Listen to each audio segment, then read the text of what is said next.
तो हम लोग कृष्ण से प्रार्थना करेंगे कि हे कृष्ण, अपनी गीता में आप जो भी समझाना चाहते हैं हमें, आपकी बात हमें समझ में आए। हाँ, समझ में आ जाए अच्छे से। तो यहाँ पे श्लोका 34 और 35 जो है बहुत इजी है। इसमें क्या हो रहा है कि अर्जुन जो है वो ये देख रहे हैं कि उनके चाचा हैं, उनके पिता हैं, उनके पिता के मतलब चाचा लोग हैं, उनके बच्चे हैं, उनके ग्रैंड अंकल्स है। ग्रैंड अंकल्स मतलब चचेरे मामा या चचेरे दादा, ऐसे लोग हैं। ससुर हैं, पोते हैं, उनके साले हैं, ऐसे बहुत सारे रिश्तेदार हैं उनके उनके सामने। और अर्जुन को ऐसा लग रहा है कि इन सब को मैं मारने वाला नहीं, चाहे किसी भी कीमत पे मैं इनको नहीं मारूंगा। इन सब को, पूरे परिवार को मार के मुझे धरती नहीं चाहिए, मुझे राज्य नहीं चाहिए। उनके दिमाग में ये बात है कि मुझे नहीं चाहिए, कुछ नहीं चाहिए, मुझे अपने परिवार को नहीं मारना है। एकदम जैसा हम सोचते हैं, हैं एकदम हमारे जैसा। हम कोई भी परेशानी आएगी तो हम लोग भी तो ऐसे ही सोचते हैं ना कि नहीं, हमको अपने परिवार को हर्ट नहीं करना है, चाहे कुछ भी आ जाए। यहाँ पे अर्जुन जो है वो कह रहे हैं कि मुझे इन सबको, ये जितने लोग हैं उन सबको मुझे सो यहाँ पे जो अर्जुन है वो ये कह रहे हैं कि ग्रीड, लालच के चलते और गुस्से के चलते मैं पूरे परिवार का अंत नहीं करने वाला। लोग यही कहेंगे ना कि मन में लालच था कि राज्य चाहिए इसलिए लड़ाई की, और बहुत क्रोध था इसलिए लड़ाई की, तो मुझे दोनों ही नहीं करना। दोनों ही बातों के लिए हे कृष्ण मुझे लड़ाई नहीं करना है। अब हमको समझ में आया है, अब हमको समझ में आएगा कि जब हम बात करते हैं तो हम कहते हैं ना कि passion, anger and greed gateway to hell कहा जाता है। मतलब पैशन मतलब क्या हो गया, बहुत ज्यादा इच्छा होना, बहुत ज्यादा किसी चीज को चाहना। अब ये चाहत चीजों के लिए हो सकती है, वस्तुओं के लिए हो सकती है, अपने बच्चों के लिए हो सकती है, माता पिता के लिए हो सकती है, अपने पार्टनर और स्पाउस के लिए हो सकती है। किसी के लिए भी बहुत ज्यादा पैशन होना, बहुत ज्यादा किसी को चाहना। हम्म उसके बाद से बहुत ज्यादा क्रोध होना, गुस्सा रहना। और तीसरा ग्रीड होना, लालच होना, बहुत ज्यादा मन में लालच होना कि हम ये पैसा कमा लें, हम ये पैसा कमा लें, हम ये कर लें, हम ये सामान खरीद लें, हम ये खा लें, हम डायमंड पहन लें, हम यहाँ घूमने चले जाएं। ये सारी चीजें जो होती हैं वो जो कहते हैं नरक का द्वार होती हैं। तो क्या क्या नरक का द्वार होता है? किसी को भी बहुत ज्यादा चाहना, हम्म बहुत ज्यादा क्रोध होना, और तीसरा होता है बहुत ज्यादा लालच होना। अब सब लोग अपने आप को देख सकते हैं कि हमारे अंदर कौन कौन से खूबसूरत गुण हैं। मुझे बताने की जरूरत नहीं है, सबके अंदर ये सब चीजें होती हैं, मेरे खुद के अंदर होती हैं। ऐसा कृष्ण ने 16th चैप्टर के 21वें वर्ष में कहा है कि ये सब चीजें जो होती हैं, ये सारी की सारी जो होती है नरक का द्वार होती हैं।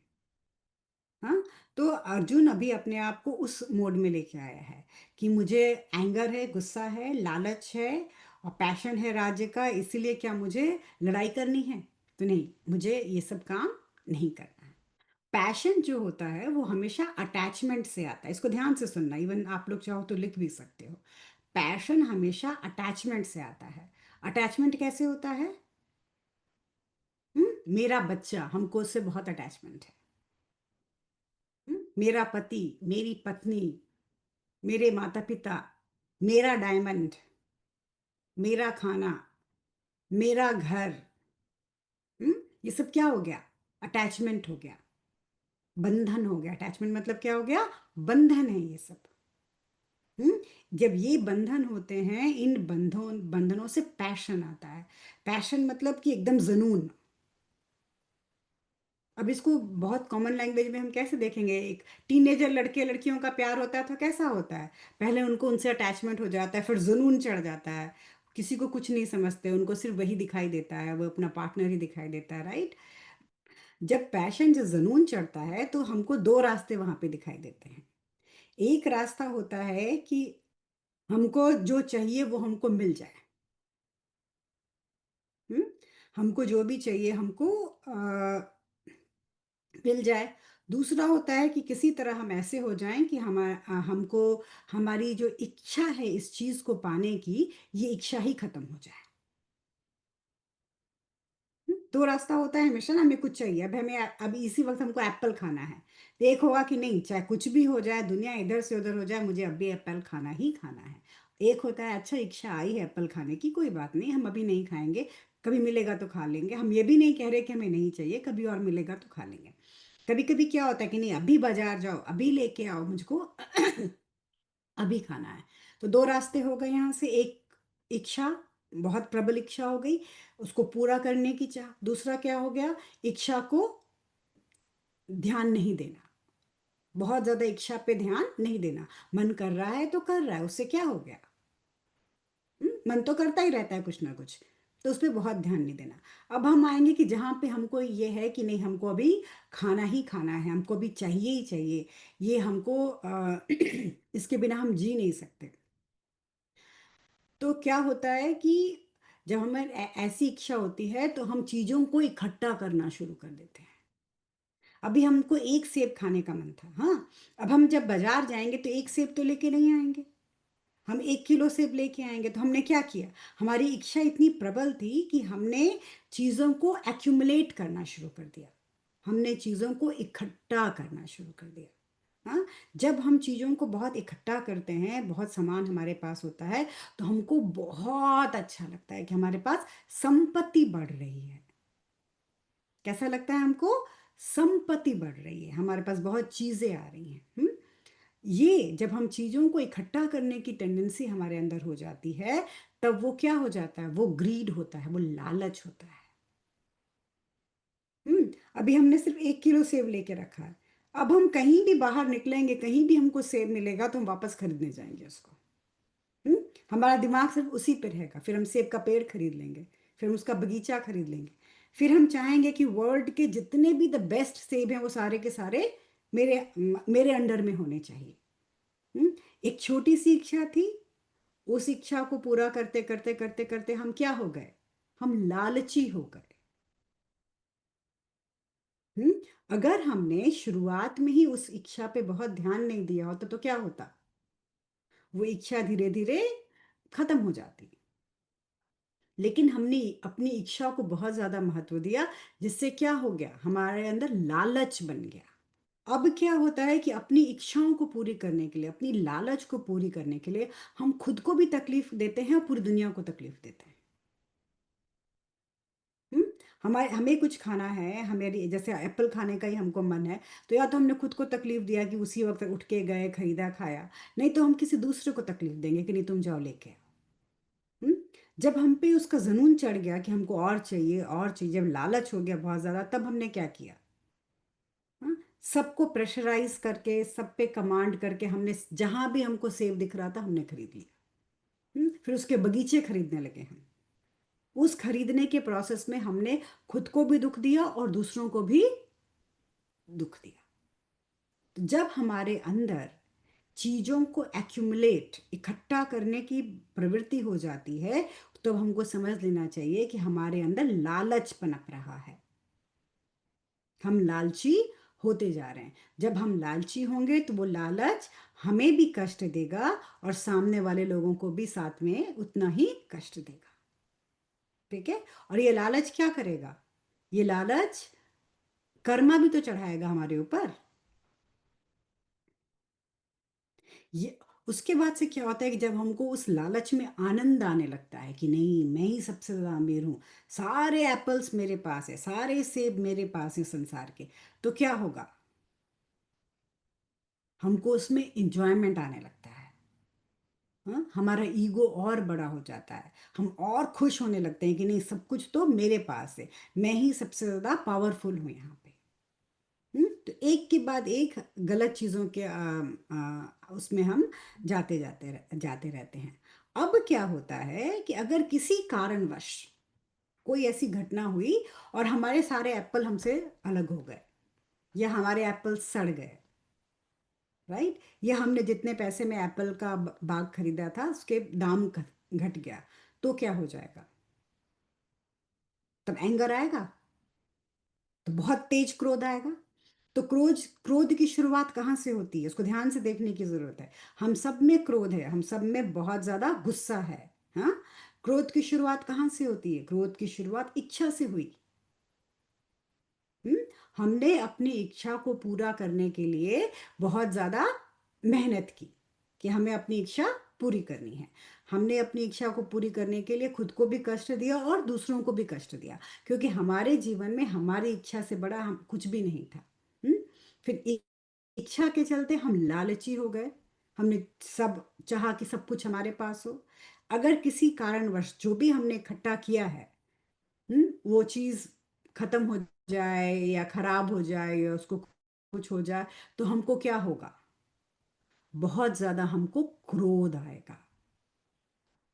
हम्म, तो मन जो है वो क्रोध का कारण होता है। और ऐसा होता है कि नहीं होता है, कुछ बहुत प्यार से कोई चीज खरीद के लाओ अपने लिए, माना कोई ड्रेस ही लेके आओ, देखो तो वो ड्रेस फट गई है या खराब हो गई है, कितना तेज गुस्सा आता है उस वक्त। कह रहे हम लेके आए थे, मेरा इतना पैसा बर्बाद हुआ, इतनी मेहनत से लेके आए, ये चीज खराब हो गई। इच्छा होना क्रोध का कारण है। बहुत ज्यादा इच्छाओं का होना लालच और क्रोध का कारण होता है। उसके बाद से होता है कि सारी की सारी जो हमारा जो एक्शन होता है, हमारी जो क्रियाएं होती है, हमारा जो कर्म होता है, उसी इच्छा के आजू बाजू चलता रहता है।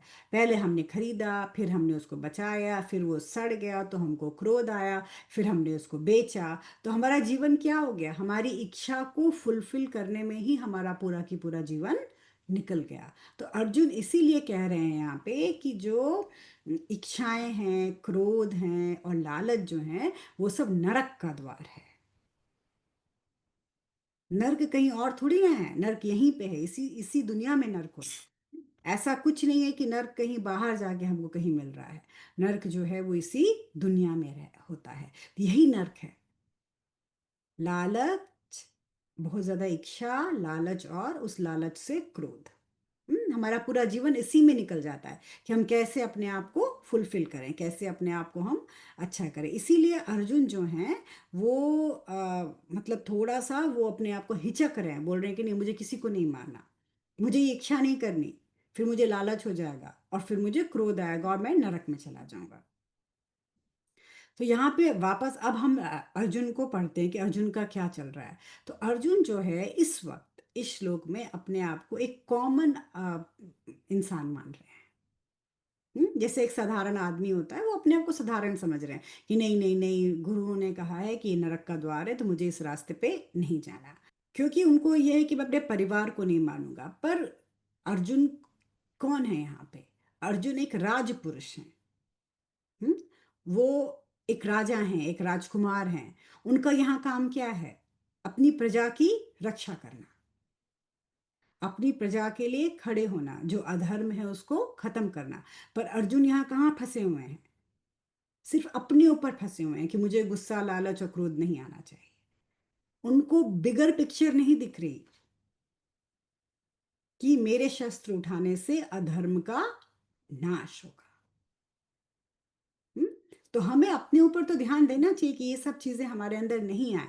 लेकिन कभी लाइफ में ऐसा हो, कभी भी लाइफ में अगर ऐसा हो कि सिचुएशन कोई बहुत बड़ी हो, राइट, उससे हजारों लोगों पे इफेक्ट पड़ रहा हो, ऐसे समय में हमें अपने बारे में सोचना छोड़ देना चाहिए कि हमारे लिए क्या सही है, क्या गलत है। तो अर्जुन को अपने शरीर के बारे में नहीं सोच के यहाँ पे अर्जुन को ये सोचना चाहिए था कि जो दूसरे लोग हैं उनका भला कैसे होगा, और जो दूसरे लोग हैं उनके साथ उनकी मैं रक्षा कैसे करूंगा।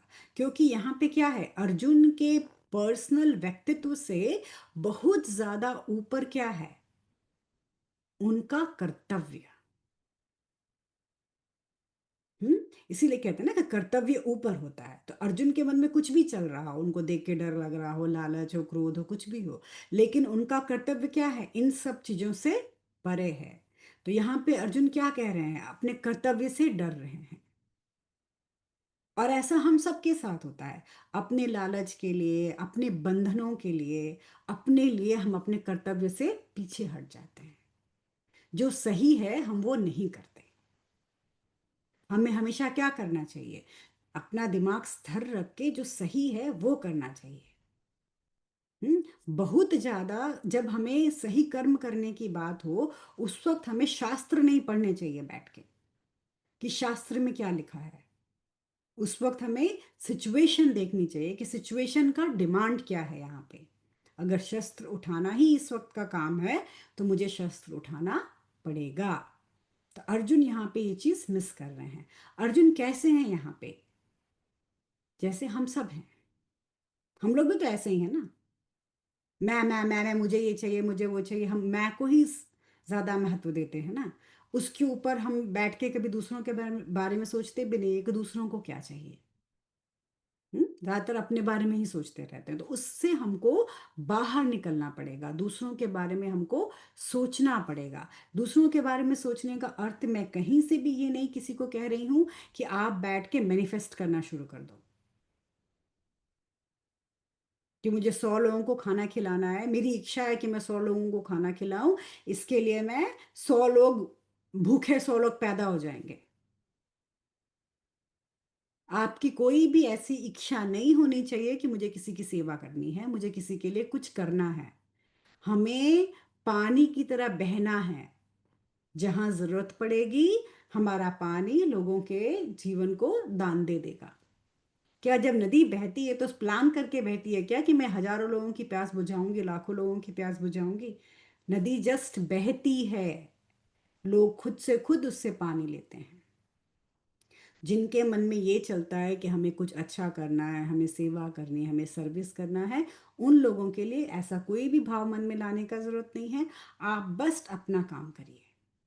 आपसे जो होता है आप सही रास्ते पे चलिए। अपने आप लोग सामने आते जाएंगे, अपने आप चीजें होती जाएंगी। तो दोनों लोगों के लिए है कि एक तो बहुत ज्यादा प्लान करके हमको ग्रीड और एंगर की तरफ नहीं जाना है। दूसरी बात, दूसरों के लिए हमको ये भी मैनिफेस्ट नहीं करना है कि हम दूसरों की सेवा करें।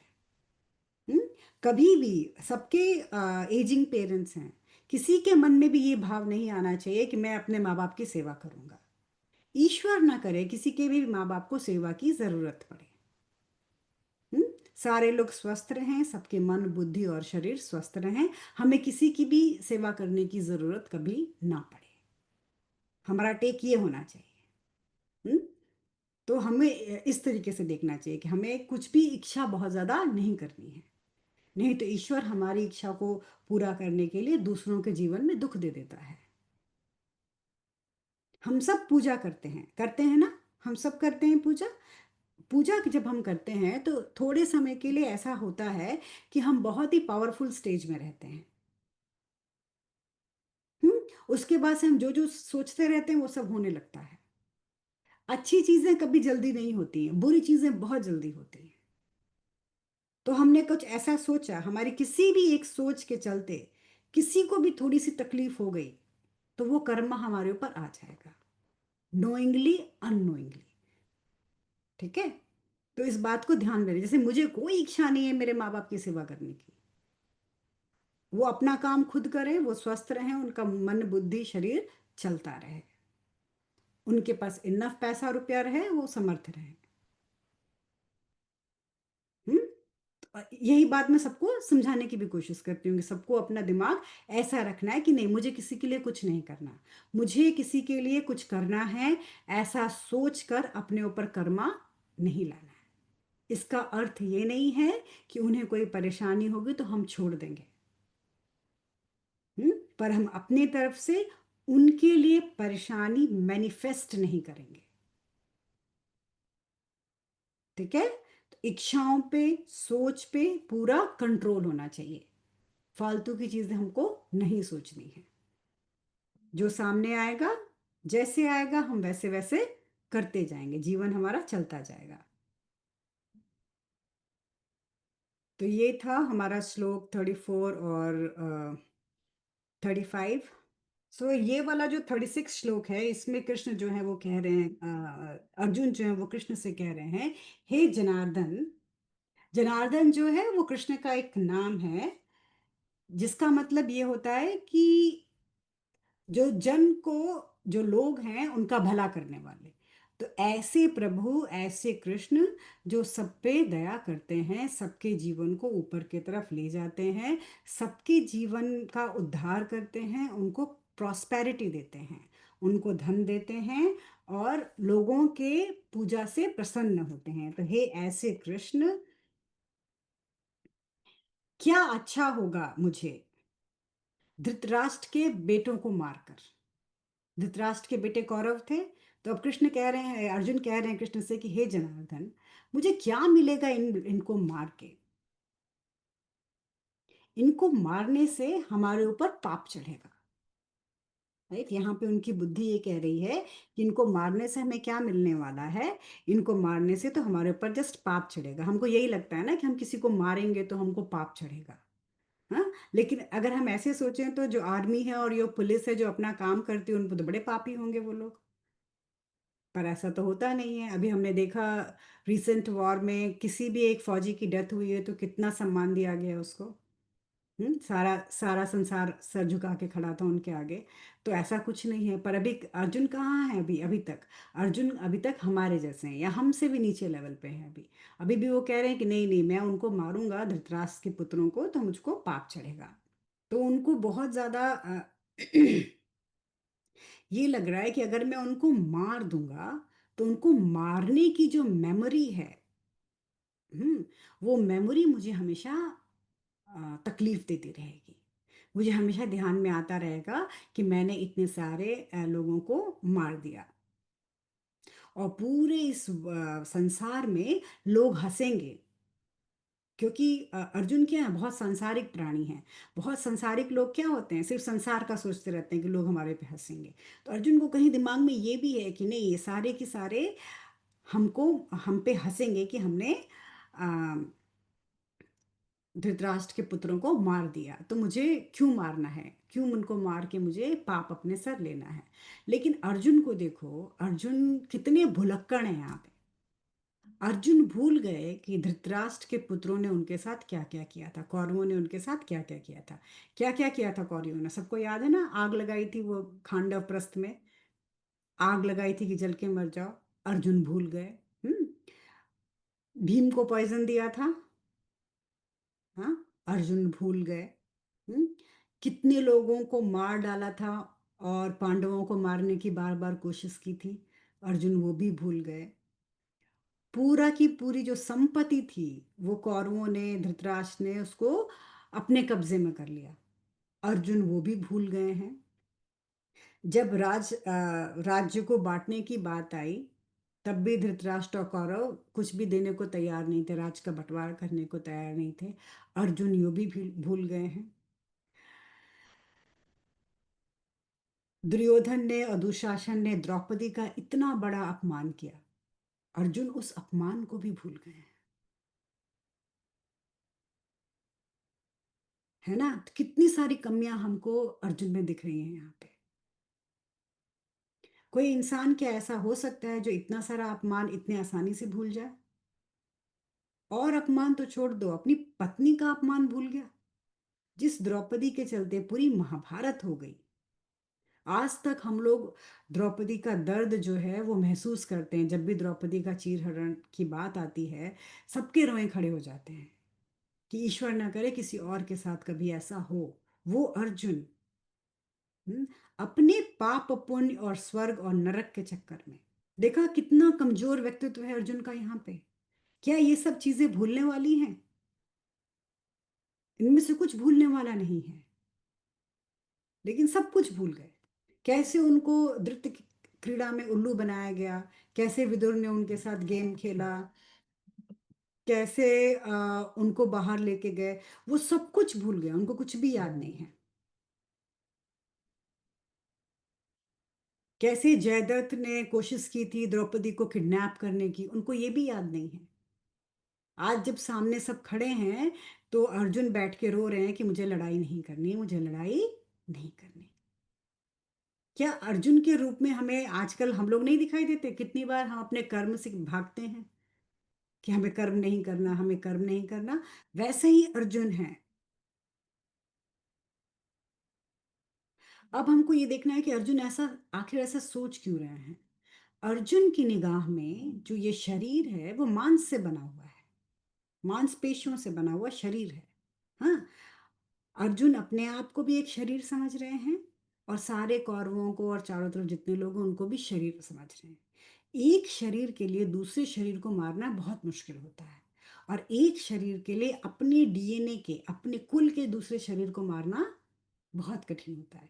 ये इसलिए कठिन होता है क्योंकि हमारा शरीर का ये स्वभाव होता है कि वो अपने आप को बढ़ाए, बच्चे पैदा करे, अपने कुल को आगे लेके जाए। अपने ही कुल को मारना बहुत मुश्किल होता है। जो डीएनए हमारे अंदर होता है, जो जीन हमारे अंदर होता है, उसका एक ही काम होता है, बच्चे पैदा करो, बढ़ाते जाओ, बढ़ाते जाओ, बढ़ाते जाओ। उसको कम करना, उसको मारना बहुत मुश्किल बात होती है। इसको मारना कोई आसान चीज नहीं होती है। इसीलिए अपने कुल को मारना उनके लिए बहुत बड़ी बात है कि बाप रे, मैं कैसे अपने कुल के लोगों को कैसे मार डालूंगा। क्योंकि अर्जुन कहाँ पे है यहाँ पे, सिर्फ शरीर पे ही बेस्ड है। शरीर से ऊपर अर्जुन सोच ही नहीं पा रहे कि कुछ और है इस संसार में। ज्यादातर हम लोगों को भी क्या होता है, सिर्फ अपना शरीर ही समझ में आता है। शरीर के ऊपर हम कुछ भी सोच ही नहीं पाते कि कुछ और भी है इस संसार में।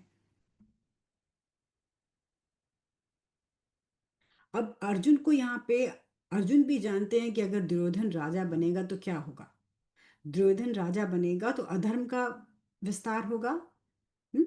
जब रानी महारानी ही सुरक्षित नहीं है तो साधारण स्त्रियां की क्या हालत होगी। हम्म?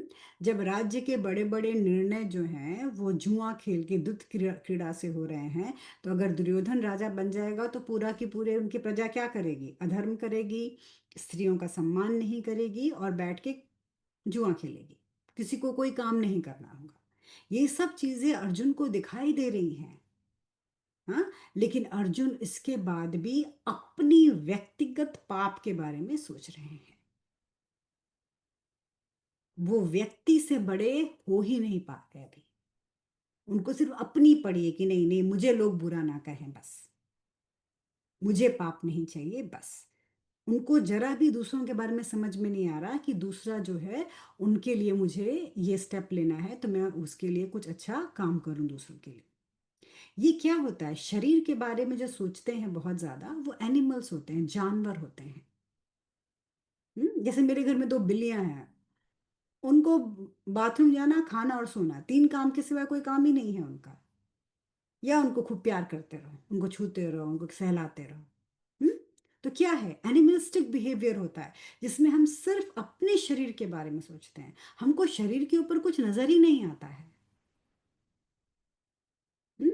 अगर भगत सिंह ने सिर्फ अपने शरीर के बारे में सोचा होता तो क्या इतनी बड़ी बड़ी क्रांति आती कभी? कभी नहीं आती ना। शंकराचार्य और विवेकानंद ने अगर अपने शरीर को बैठ के संजोया होता, अपने शरीर की रक्षा की होती, तो क्या पूरे संसार को इतना ज्ञान कभी बांट पाते? कभी नहीं बांट पाते। अर्जुन अभी कितने लो लेवल पे हैं, सिर्फ उनको अपना बॉडी समझ में आ रहा है। अपने बॉडी की बहुत ज्यादा चिंता करना मतलब एनिमलिस्टिक बिहेवियर में जाना, जानवरों की तरह व्यवहार करना। हमको अपने शरीर से बाहर निकल के सोचना चाहिए। मैं खाऊं, मैं पहनूं, मुझे ये अच्छा लगता है, हमेशा इसके चक्कर में नहीं रहना चाहिए।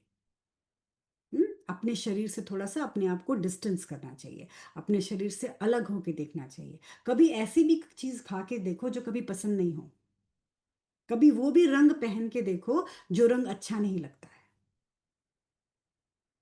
ये सब तरीका होता है अपना ईगो नीचे लाने का।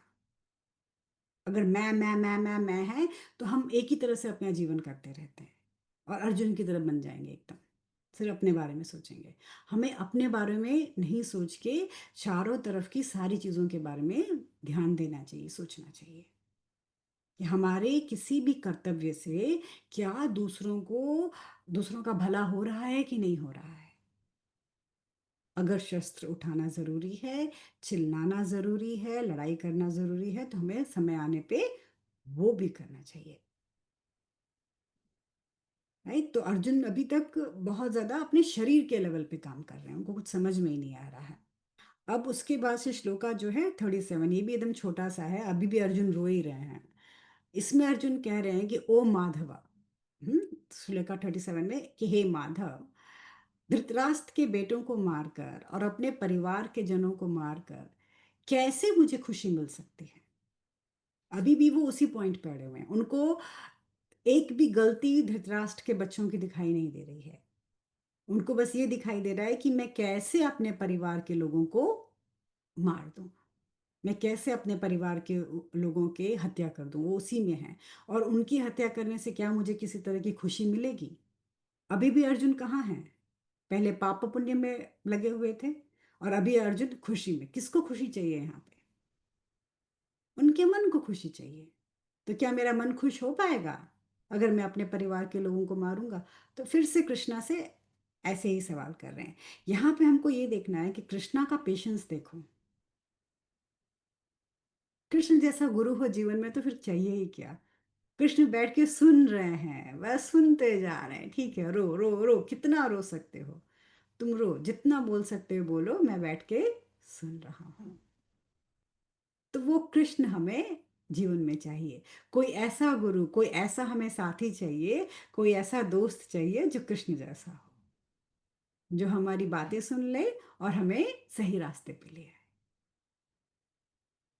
तो बस कृष्ण मुस्कुरा रहे हैं और सुन रहे हैं, देख रहे हैं कि अर्जुन किस तल से बात कर रहा है, कितने नीचे से उसके अंदर से ये सारी बातें आ रही हैं। क्योंकि अर्जुन को पता है कि जब भी वार होती है, जब भी युद्ध होता है, तो क्या होता है? डिस्ट्रक्शन होता है, विनाश होता है, लोग मरते हैं। वो लोगों के मरने से इतना ज़्यादा घबराया हुआ है कि उसको लग रहा है कि नहीं नहीं, मेरे परिवार के लोगों को नहीं मरना चाहिए। फिर अर्जुन के मन में कहीं होगा ना कि धृतराष्ट्र चाहे कैसे भी हैं तो उनके चाचा हैं, अंकल हैं उनके, और उनके सामने उनके पुत्रों को मारूंगा तो उनको कितनी तकलीफ होगी। तो अर्जुन नहीं चाह रहे हैं कि धृतराष्ट्र को इतनी तकलीफ हो। उनके होता है ना, हमारे मन में कितनी बार हमको गुस्सा आता है, लेकिन तब भी हम सोचते हैं कि नहीं, हमें ऐसा काम नहीं करना है कि किसी बड़े को कोई तकलीफ हो। हम हमारे लिए बड़ों के मन में सम्मान होता है ना, हम नहीं चाहते हैं कि बड़ों को तकलीफ हो। तो वैसे ही अर्जुन भी यहाँ पे सोच रहे हैं कि नहीं नहीं, मैं इनके लड़के बदमाश हैं, इनको मार दूंगा तो शायद उनको तकलीफ हो जाएगी। यहाँ पे हम क्या देख सकते हैं कि अर्जुन के अंदर इल्यूजन, जो माया है, उन्हें उनका कर्तव्य नहीं करने दे रही। यहाँ पे अर्जुन का कर्तव्य है सबकी रक्षा करना। अर्जुन माया के चलते, इल्यूजन के चलते अपने कर्तव्य को पूरा करना नहीं चाह रहे। जब भी माया होगी, जब भी इल्यूजन होगा, वहां पे बुद्धि नहीं होगी। लिख लो इस लाइन को। अगर डिल्यूजन होगा, माया होगी, तो बुद्धि नहीं होगी। और ऐसे समय में जो कर्तव्य है, जो ड्यूटी है हमारी, वो ब्लर्ड हो जाएगी। मतलब हमको दिखाई नहीं देगी कि सही काम क्या है। कितनी बार ऐसा होता है ना कि हमको समझ में ही नहीं आता है कि सही काम क्या है, सही क्या करना है। हमारे ऊपर इतना डिल्यूजन, इतनी माया हावी होती है कि हमारी जो बुद्धि है पूरी भ्रमित होकर रह जाती है। होता है ना, बुद्धि में भ्रम होता है कि हम सही कर रहे हैं कि गलत कर रहे हैं, क्योंकि हम सोच नहीं पाते हैं। तो इसीलिए